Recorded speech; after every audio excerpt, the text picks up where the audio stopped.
$300 billion $300 billion ఖర్చు పెట్టిపోతున్నారు అధ్యక్ష ప్రతి సంవత్సరం. నా లక్ష్యం $100 బిలియన్ భారతదేశానికి రావాలి, దాంట్లో ఎక్కువ శాతం ఆంధ్ర రాష్ట్రానికి రావాలనేది నా లక్ష్యం అధ్యక్ష. దాంట్లో నేను అందరినీ కలిసాను అధ్యక్ష. అంటే కొన్ని కంపెనీ పేర్లు నేను వెల్లడించలేను, ఎందుకంటే ఎన్డీఏ నేను వాళ్ళతో సైన్ చేశాను కనుక. వాళ్ళతో చర్చించినప్పుడు 2-3 రిక్వెస్ట్లు ఉన్నాయి, ఎస్పెషల్లీ డేటా సెక్యూరిటీ, అదేవిధంగా టాక్సేషన్, డేటా ఎంబసీస్ విషయంలో. విష్ణు కుమార్ రాజు గారు బీజేపీ నుంచి కూడా ఉన్నారు కనుక ఇక్కడ నేను ఆల్రెడీ ఢిల్లీలో ఉన్న పెద్దలతో నేను చర్చిస్తున్నాను సార్. అది పాలసీ ఒక ఫ్రేమ్వర్క్ అనేది ఏర్పాటు చేయాల్సిన అవసరం ఉంది. తద్వారా పెద్ద ఎత్తున పెట్టుబడులు కేవలం ఆంధ్ర రాష్ట్రంగా భారతదేశానికి వచ్చడానికి అవకాశం ఉంది. అది ఆల్రెడీ మేము చర్చలో ఉన్నాం అధ్యక్ష. వంశకృష్ణ గారు అడిగినట్టు ఒక సోషల్ ఎకో సిస్టమ్ అనేది చాలా చాలా అవసరం అధ్యక్ష. దాంట్లో ఎయిర్పోర్ట్ ఒక భాగం. భోగాపురం ఎయిర్పోర్ట్ విషయంలో చంద్రబాబు నాయుడు గారు ఇప్పటికీ చాలా స్పీడ్గా పనులన్నీ పరిగెత్తిస్తున్నారు అధ్యక్ష. అంతేకాకుండా భారతదేశంలోనే అతి పెద్ద కన్వెన్షన్ సెంటర్ కూడా ఏర్పాటు చేసే దిశగా మన ప్రభుత్వం పనిచేస్తున్న అధ్యక్ష. అది విశాఖపట్నానికి వస్తుంది అధ్యక్ష. అంతేకాకుండా ఎయిర్పోర్ట్స్ క్షమించాలి హోటల్స్ కూడా అధ్యక్ష.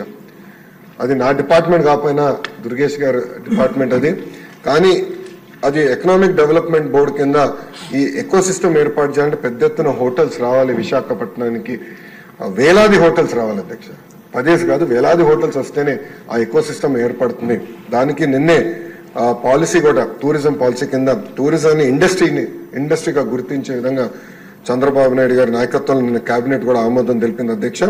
దాంట్లో భాగంగా హోటల్స్ కూడా పెద్ద ఎత్తున విశాఖపట్నానికి తీసుకొస్తాం, కనెక్టివిటీ కూడా ఏర్పాటు చేస్తాం, కన్వెన్షన్ సెంటర్ కూడా తీసుకొస్తాం. ఇది ఒక భాగం. ఇంకొకటి పెద్దలు అన్నట్టు ఐటీలో ఉన్న టాప్ 100 కంపెనీస్, టాప్ 20 కాదు, టాప్ 10 కాదు, టాప్ 100 కంపెనీస్ ఆల్రెడీ నేను ఇనిషియల్ డిస్కషన్ స్టార్ట్ చేస్తాను జరిగిన అధ్యక్ష.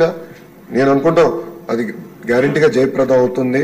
వాళ్ళందరినీ విశాఖపట్నం తీసుకొచ్చే బాధ్యత నేను తీసుకుంటాను మొదటిది.